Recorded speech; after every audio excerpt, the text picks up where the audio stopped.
Hello everyone, this is the Loch, and this is the Skeptic Wars podcast, where I talk about some of my favorite stories that have been published on the Skeptic Wars blog for the past week.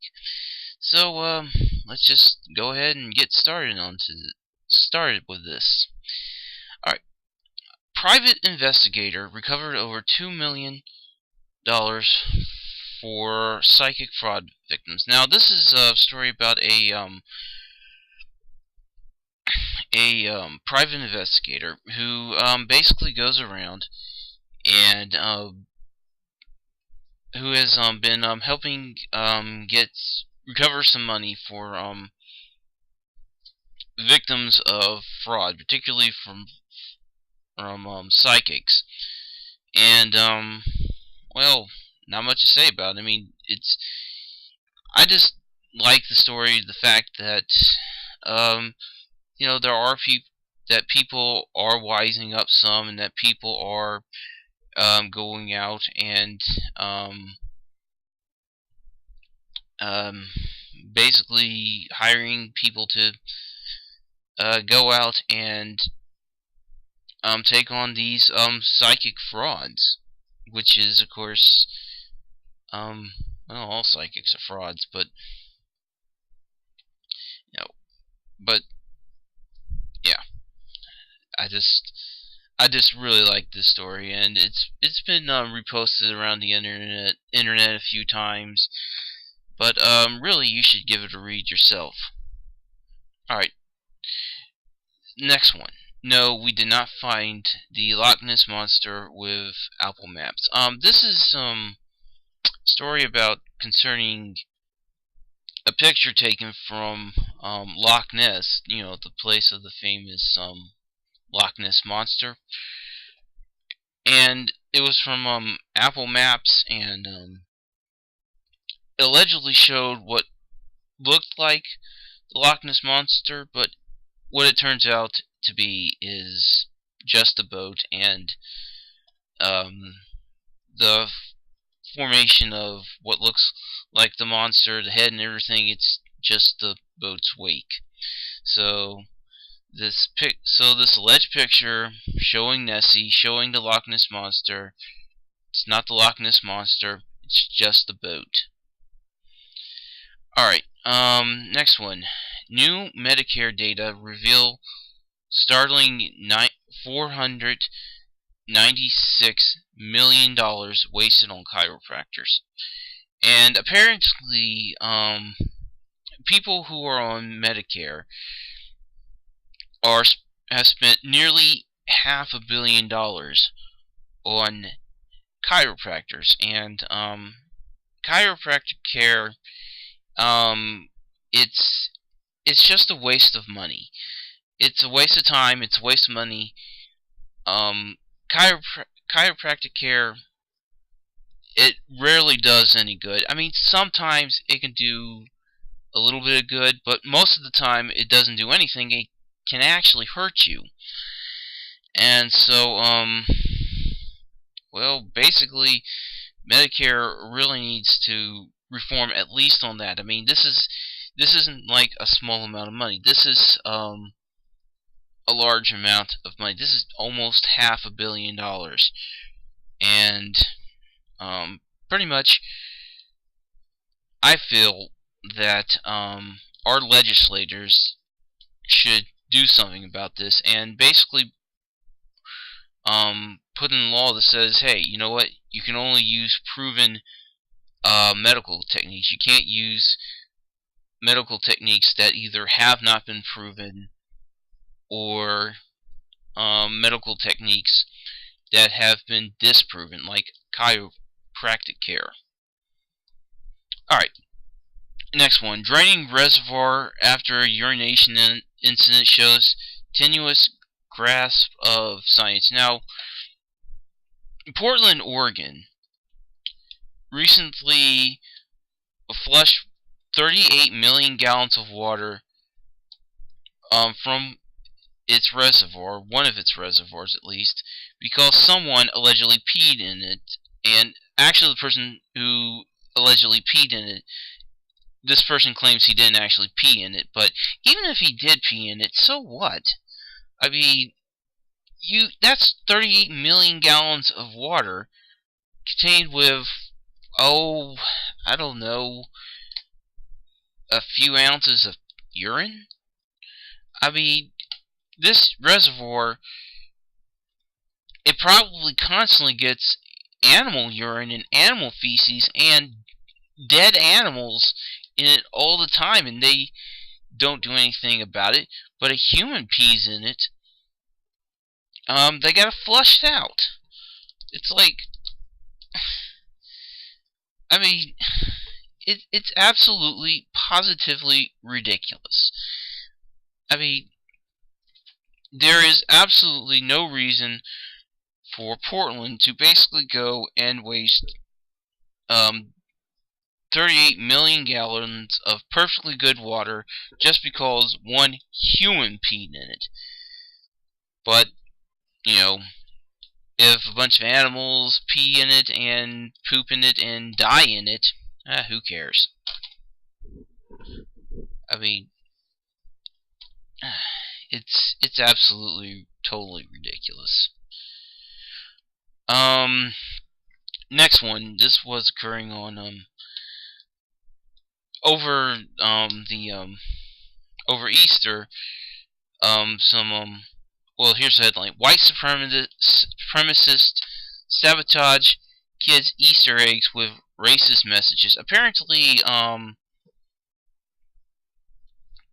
a bunch of white supremacists who thinks that diversity equals white genocide. If you don't know who the person is starting to claim this is, somebody called White Rabbit Radio. Although he's not the one actually putting it in. This has apparently been going all over the country, but all over the country,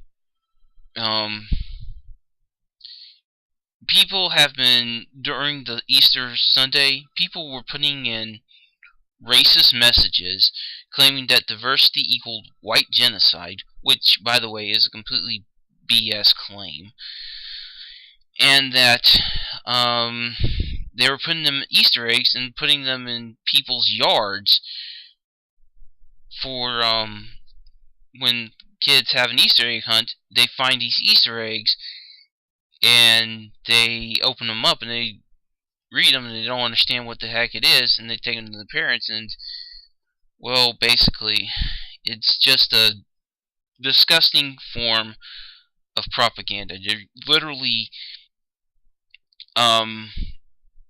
trying to take a fun activity for kids and basically destroy it, and it's just absolutely wrong. Nobody knows who's actually doing it, but really there's nothing you can do. Really, unless somebody finds out who's doing it, there's nothing nobody can do about it. And even if they do find out who's doing it, really, there's not much anybody can do about it anyways. Alright, next one. Wrestler Stone Cold Steve Austin, one of my personal favorite wrestlers, goes off on anti-gay horse... I'm not going to say that last word.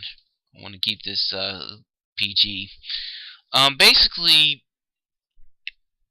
a little while ago, Stone Cold Steve Austin said he doesn't give a about person's sexuality, and he made this huge, I guess you could say, pro-gay rant, and it's probably one of the best pro-gay rants, pro-equality rants that I have ever heard. I mean, it is, and if there's any homophobics or anti-gay people who want to challenge Stone Cold Steve Austin to his beliefs and stuff, you know what? Go right ahead. I even encourage you to do so.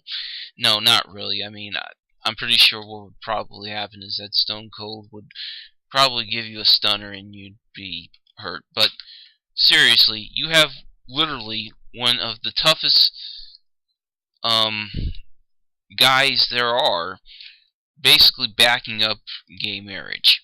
So, that's a darn good thing. Alright. Accused KKK killer was once caught having sex with a black male hooker. This is about Glenn Miller, the person who killed 3 people, or should I say allegedly killed, although I don't think there's really much to allege about. Glenn Miller, the former Klansman who killed 3 people at 2 Jewish centers on around the Easter holiday, apparently was once caught back in the 1980s having sex with a black male hooker. I honestly, if it wasn't for the fact, I actually laughed at that for a minute, but then I remembered what exactly he did, and I'm like, well, this kind of, honestly, I don't know what to say. I mean, maybe he is, at heart, a homosexual who is secretly attracted to black men. I mean, that wouldn't be that unusual. I mean, it's very well known that people who have extreme homophobic views tend to be themselves homosexual. But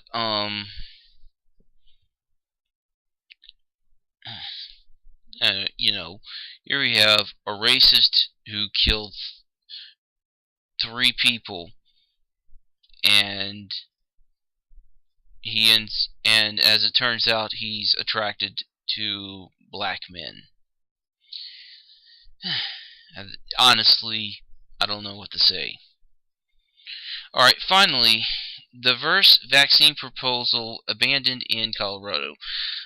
In Colorado, there was this legislation to make it far, far harder to basically opt out of not vaccinating your children, and unfortunately it's the proposal has been abandoned, and they've sort of watered it down, and they've allowed them to have a personal belief exemption, which honestly I don't like. I think that's BS. There's very few personal beliefs that I think would actually be, that I'm aware of, that is actually against immunization. And even if it is, even if you are part of an actual religion that says immunization is wrong, even then I don't think that should be. Even then, I think you should be required to vaccinate your children anyways. I mean, your personal beliefs should not override the safety of the community at large.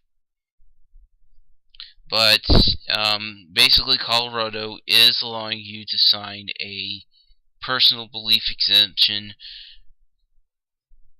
from required immunization.